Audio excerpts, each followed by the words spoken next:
The meeting in Moscow lasted 6 hours. The meeting in Washington lasted 4 hours, after meeting with the leaders of both superpowers on the same day. Traoré boarded his plane with a smile on his face. The new front of the Cold War begins in Africa. He told his assistant, and this time we will set the rules, Ibrahim. Traoré gazed out the window of his presidential aircraft as it reached cruising altitude over the Atlantic below the vast ocean that had once carried enslaved Africans to the Americas. Now carried him between the world's greatest powers, first to Washington, D.C., then to Moscow, and now back to Burkina Faso. All within 72 dizzying hours. Mr. President, his Chief of Staff, Colonel Issouf Ouedraogo, interrupted his thoughts. Our communications team needs your approval for the press release about the meetings. Traoré turned from the window, his expression unreadable. Tell them to say nothing yet, just the standard diplomatic language, productive discussions, mutual understanding continuing. Dialogue, no details, but Sir Ouedraogo pressed cautiously. Both the Americans and Russians will release their own statements. Shouldn't we establish our narrative first? A slight smile crossed Traoré's face. Let them speak. Their statements will contradict each other and both will claim I've aligned with them. That uncertainty is exactly what we need right now. The colonel nodded, though confusion showed in his eye. He had served Traoré loyally since the military transition that brought him to power, but even he wasn't fully briefed on the strategy behind these stakes diplomatic maneuvers. As Ouedraogo left to relay the instructions, Traoré opened a secure lap. On the screen were 2 documents side by side, proposals from the world's military superpowers, each offering billions in aid, military equipment, and resource development in exchange for what they euphemistically called strategic partnership. In reality, both wanted the same thing: exclusive access to Burkina Faso's newly discovered reserves of rare earth minerals elements, crucial for everything from smartphones to fighter jets to renewable energy system. What was once dismissed as worthless African soil was now among the most strategically valuable territory on Earth. The new Cold War. Traoré murmured to himself, except this time, Africa isn't just a battleground. This time, we're played. 48 hours earlier, Traoré had sat across from the American president in the Oval Office. Washington summer heat pressing against the windows, despite the building's powerful air conditioning. Let me be direct. Captain Traoré, the American leader, had said, dispensing with diplomatic niceties, the minerals in your country are essential to our national security. The processing facilities we're offering to build would create thousands of jobs for your people and generate billions in revenue. And in return, Traoré had asked, though he already knew the answer in return, we ask for exclusive extraction rights and a commitment that you won't allow Chinese or Russian operations in your country. We've also prepared a very generous military aid package, equipment, training, intelligence sharing. The American proposal included $11 billion in direct investment military hardware that Burkina Faso desperately needed to fight extremist insurgencies, and preferential trade status, a comprehensive package designed to bring Burkina Faso firmly into the American sphere of influence. I appreciate your offer. Mr. President Traoré had responded carefully, but Burkina Faso's sovereignty isn't negotiable. Any agreement must respect our right to manage our own resources and determine our own international relationship. The American president's smile had tightened almost imperceptibly, of course, but I should note that our intelligence suggests Russia is preparing a similar offer. Their involvement would bring complications, regional instability, congressional concerns. About our aid packages, you understand the threat beneath the diplomatic language was clear: choose us exclusively or face the consequences. The meeting in Moscow the following day had been remarkably similar, though with distinctly Russian characteristic. The setting was more grandiose, the ornate Catherine Hall in the Kremlin, rather than the relatively modest Oval Office. The Russian president had been more direct in his approach. Africa has been exploited by the West for centuries, he had told Traoré. First slavery, then colonialism. now economic imperialism disguised as development. Aid Russia offers a different path, a true partnership between equal the Russian proposal. $9 billion in infrastructure development. Advanced weapon systems, including air defense capabilities. The Americans had refused to provide and technical assistance for mineral extraction, all without the political conditions that came with Western support, and your only condition is that we exclude American companies from our resource development. Traoré had asked the Russian leader, had smiled. We merely suggest that those who respect your sovereignty deserve preferential treatment. The Americans will use your minerals to build weapons they would never sell to you. We offer complete technology transfer. You will not just extract these resources. You will learn to process and utilize them yourself. Before leaving, the Russian president had added, "Remember Captain Traoré. The Americans see Africa as a resource to be controlled.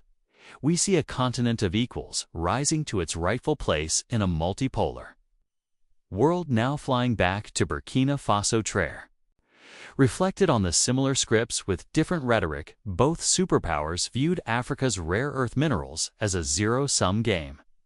Both couched their geopolitical ambitions in the language of partnership and development, and both fundamentally misunderstood the Africa of 2023. A continent increasingly unwilling to be a pawn in great power competition. Sir Colonel Ouedraogo returned with a tablet. We're receiving reports that both Washington and Moscow are claiming successful negotiation. Russian state media is suggesting you've agreed to their proposal. The Americans are hinting the same about theirs. Traoré nodded, unsurprised. And how are markets responding? Share prices for American rare earth processing companies are down. Russian mining conglomerates are seeing similar drops. Everyone's uncertain which way you're leaning. Good, Traoré said simply, and our other preparations on schedule. President Gota of Mali and President Tani of Niger are ready for the summit 3 days from now, the Chinese representative confirmed his attendance as an observer. Our technical teams have completed their assessments of the mineral deposits. Traoré leaned back in his seat. The real gambit, one neither superpower had anticipated, was about to begin 3 days later in a heavily secured conference facility in Ouagadougou. Leaders from the Sahel region gathered for what was publicly described as a regional security cooperation summit. The actual agenda was far more ambitious. Gentleman, Traoré addressed the assembled leaders. For too long, Africa has been treated as a prize to be won in others' competitions during the Cold War. Our resources, our politics, even our civil conflicts were manipulated by external powers pursuing their own interest. On large screens around the room, classified sections of both the American and Russian proposals were displayed side by side. As you can see, despite their opposing geopolitical positions, both offers share one fundamental characteristic they seek: exclusive control, preventing us from developing our own processing capabilities or forming partnerships with other nations. President Gota of Mali, a fellow military leader who had similarly moved his country away from French influence, leaned forward. "And your response to these offers?" "I haven't given one yet," Traoré replied, "which is why both Moscow and Washington are claiming victory in their press briefings. This confusion provides us a critical window of opportunity." He gestured, and the screens changed to display a detailed map of rare earth mineral deposits across the Sahel region, not just in Burkina Faso, but in Mali, Niger, Chad, and several other countries. What neither superpower has fully grasped is the scale of what we collectively possess. Individually, each of our countries can be pressured, coerced, or destabilized if we don't comply with external demands. Together, we control nearly 40% of the world's reserves of these critical minerals. The Chinese observer, silent until now, spoke up, and this is why China has been invited to this discussion as a counterbalance. Traoré shook his head. "No, Mr. Jean, with respect, we're not looking to replace one master with another. China's current monopoly on rare earth processing is as problematic as American or Russian control would be. You're here because we're proposing something unprecedented, a multilateral approach that includes all major powers as partners. but with African nations maintaining majority control, he outlined the proposal that his team had been developing for months: the formation of the African Mineral Processing Consortium, MPC, a transnational entity collectively owned by participating African nations that would control extraction, processing, and export of rare earth mineral. Foreign partners, American, Russian, Chinese, European, would be welcome to invest, provide technology, and purchase outputs, but no single external power would have exclusive access or controlling interest. In simple terms, TROP concluded we're ending the bidding war for African resources by refusing to be bid upon. We will process our own minerals, set our own prices, and to negotiate from a position of unified strength. The summit room fell silent as the implications sank in what Traoré was proposing wasn't just an economic arrangement.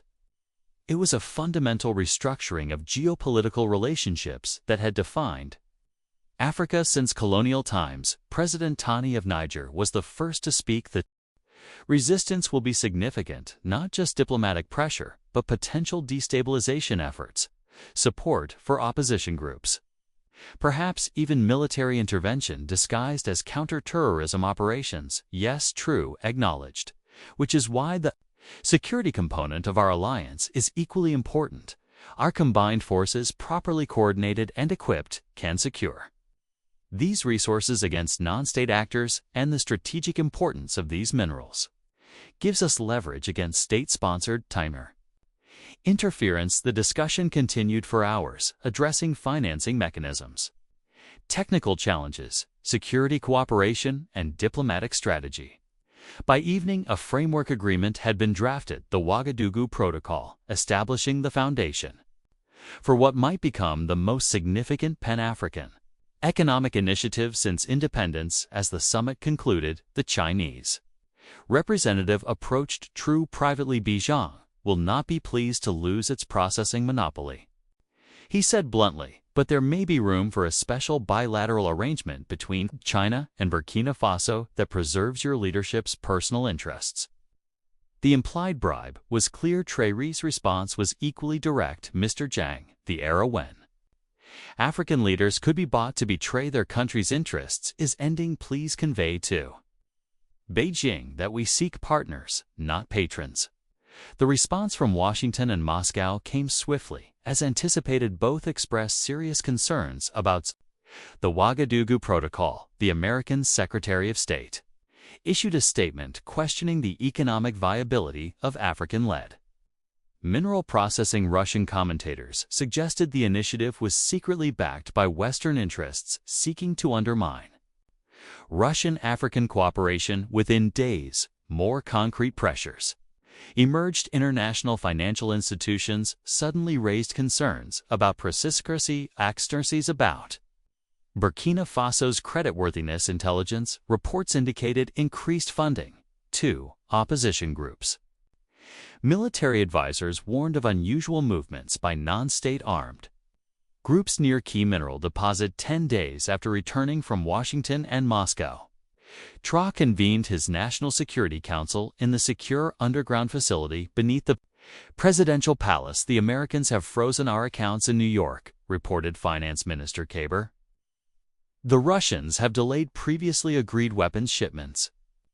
Both claimed technical issues, but the timing is obvious. French media is running stories about democratic backsliding in Burkina Faso. Added information: Minister Urag, Western knows, are suddenly very concerned about our human rights situation. Traoré listened calmly to each report. The pressure was expected, even welcome in a sense, as it confirmed the superpowers' recognition of what was at stake, and our countermeasures. Defense Minister Zeta outlined the deployment of elite units to secure key mineral sites.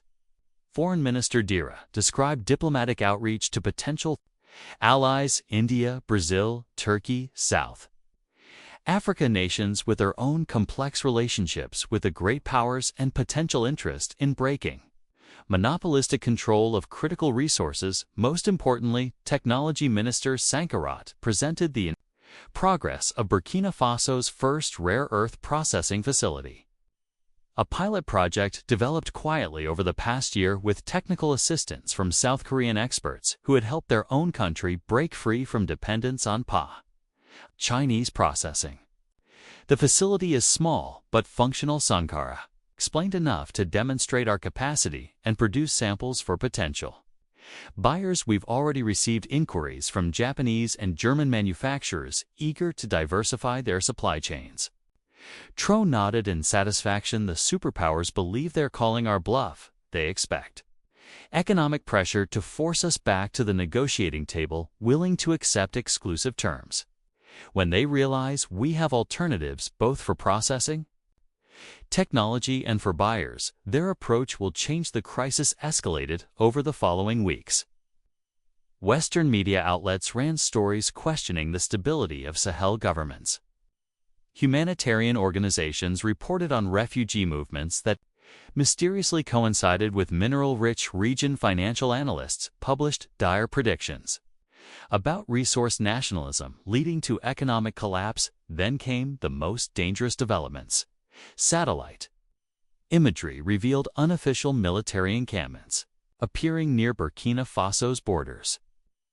Mercenary groups with ambiguous backing but sophisticated equipment. The escalation had reached the threshold where many African leaders throughout history had capitulated, accepting unfavorable terms with foreign powers in exchange for security guarantees and personal enrichment.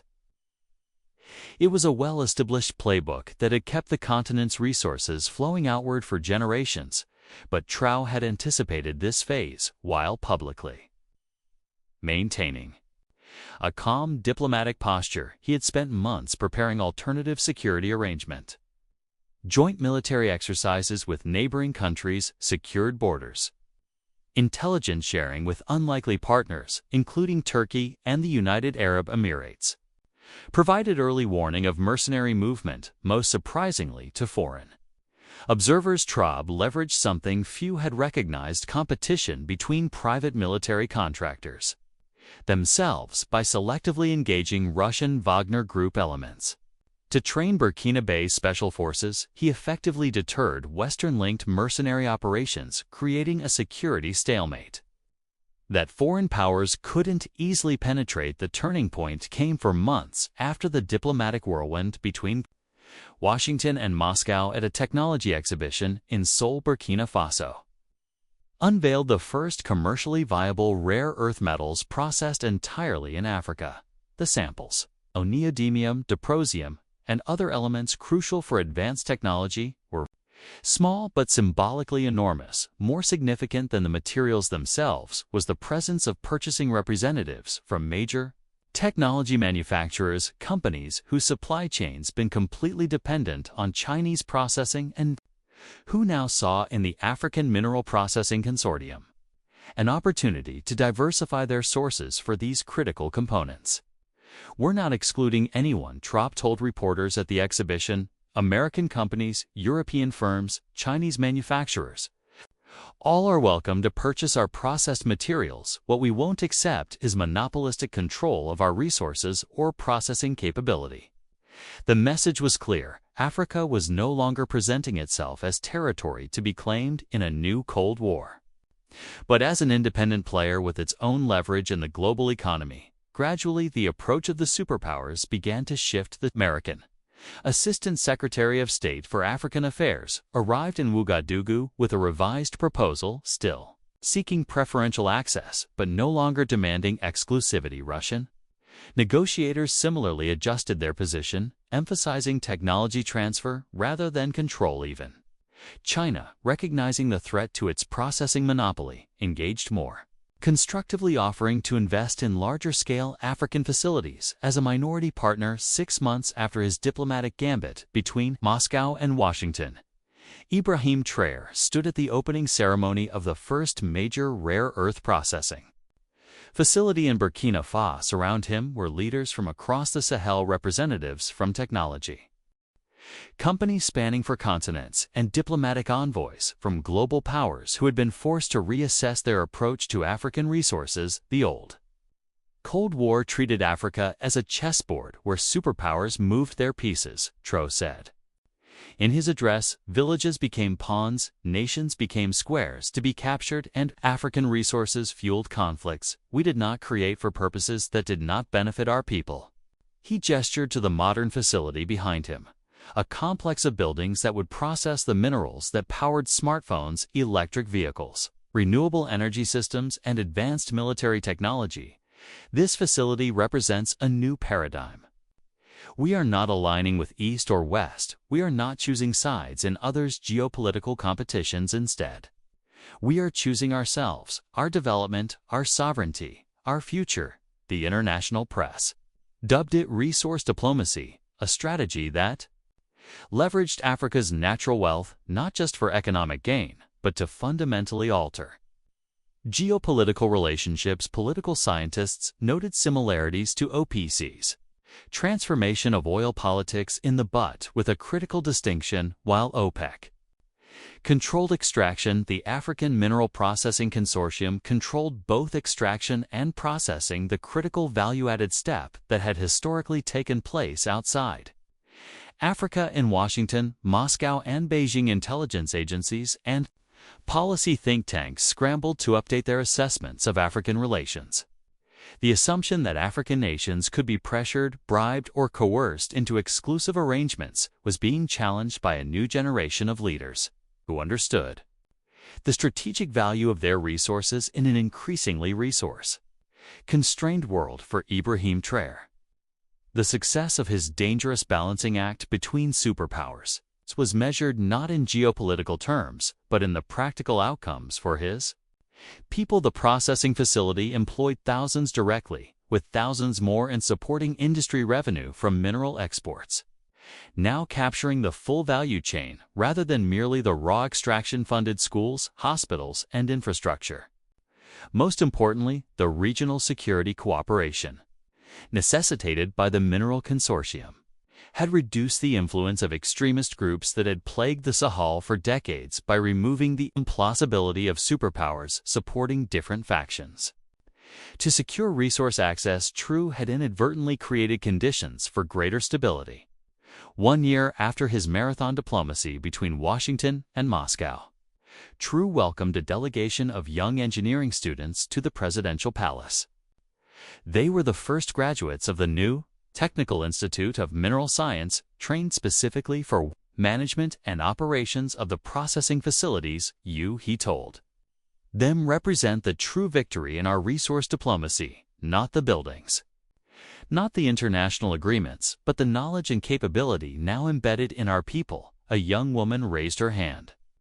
Mr. President, our instructors taught us about the diplomatic crisis last year, how you leveraged superpower competition to secure our independence. Weren't you concerned about the risks, the potential for conflict or regime change? Traoré considered the question carefully. Of course, throughout African history, leaders who challenged external control of resource have faced severe consequence, but there was a greater risk in continuing the old pattern, allowing our critical minerals to become the prize in a new Cold War with our people caught in the middle.